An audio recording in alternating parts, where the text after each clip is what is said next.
Depression রোগের কোনো ওষুধ, মন খারাপের কোনো ওষুধ?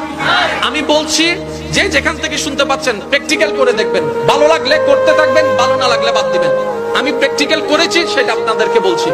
যখন আপনি দেখবেন আপনার মনে বেশি পাথর জমে আছে, আপনার দুঃখ কষ্ট বুঝার মতো কেউ নাই, আপনার চোখের পানির মূল্যায়ন দেওয়ার মতো কেউ নাই, আপনার দুঃখ কেউ বুঝছে না, আপনার কষ্ট কেউ বুঝতেছে না, আপনার আশে নেই, পাশে নাই, নাই কেউ নাই, আপনি যখন খুব একা মনে হবে, আপনার দুনিয়ার কষ্ট যখন আপনাকে চেপে ধরবে, আপনি কিচ্ছু করবেন না, শুধু একটা কাজ করবেন, যাই নামাজটা পিছিয়ে ডাইরেক্ট সিজদায় চলে যান, ডাইরেক্ট সিজদায় চলে যান, কপালটাকে ঝুঁকাই দেন, নাকটাকে ঝুঁকাই দেন, হাতটাকে ঝুঁকাই দেন, নিজের অস্তিত্ব বিলীন করে দেন, চোখটা বন্ধ করে সিজদার মধ্যে চলে যান।